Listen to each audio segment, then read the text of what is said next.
about making them the hero, and all the wording associated with when you make somebody a hero, make an organization a hero, changes, right? Compared to the way that I used to do it. And so now it's just, ultra giving, digitizing, piling it on, and piling on even more, right? Just take something that you can even keep on the shelf if you need it for later. It's okay. Take it. Yeah. Right. And I'm going to be doing that for, we have a global plan to release Thriving in Transition to the world. So all your podcast, people who tune into this podcast will receive a free copy of my first book, which is a best-selling story, and that's going to be sent to all the English countries around the world. I've got great relationships, but I've never done this before. I've never taken a book of mine. I'm self-published. I own the publishing company, and said, okay, no barriers. People want this because it's about transition. It's called Thriving in Transition, how to turn adversity into the opportunity of a lifetime. Right. At this stage in the game, I wrote it in 2008. Wow.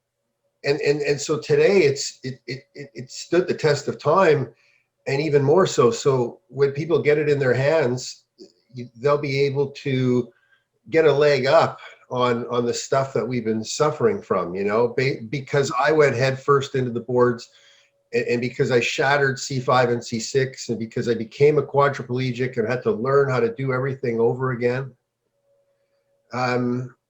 People get to take it and use the sort of the way that I did it, because I systematized it. I'm a systems thinker. So I took that whole process in 18 journals, and I took the system out of how I recovered, because I kept track of everything that I did and the measuring that went on, to go from no arms, no legs, no bladder, no bowels, to being able to spin a Frisbee on my finger and skate again. I'm back to playing weight. I'm actually 2 pounds off my playing weight from when I was 18. I weigh 186 pounds.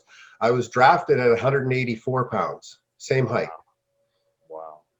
Right. And I atrophied after the spinal cord injury. Right. I atrophied down to 152 pounds. Okay. Right. And it was the second time in my life I had atrophied down, because I had a head-on collision on a motorcycle when I was playing with the Buffalo Sabres. And in this, I broke my shoulder, and my scapula, and they had to put a plate and 6 screws in. And it was a month after the season had ended. So it was around this time of year. And I was under contract with the Buffalo Sabres. And I was in a hospital bed, with my arm in a cast, and they said I wouldn't be able to move it till August 1st. And that was my NHL career gone at a very young age. But I got out of the cast. The doctor said I'd probably never get external rotation back, because they had to cut me from my neck all the way to the shoulder, peel the skin back, and put a plate and 6 screws in. From August 1st to August 27th, I put on 25 pounds of muscle. I showed up at training camp. They told me that I wasn't fit to play, because it was very public. They sent me to the Mayo Clinic in Rochester, in Minnesota. I passed all the tests. I showed back up with the Buffalo Sabres. I said, yeah, I've won the medical arbitration. You have to play me or trade me. Mm-hmm. Right. And so I was traded to the Edmonton Oilers the same week Gretzky was traded to the Los Angeles Kings.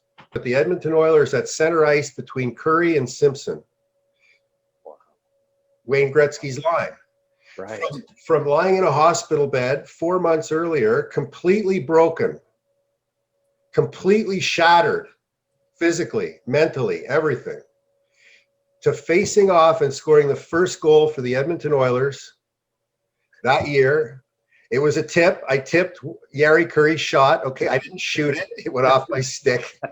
So that's been the life. And then I got back to playing professionally for another 5 years, and then boom, I hit the boards, and the lights went out for just a second, and I survived probably the worst accident anybody could ever imagine.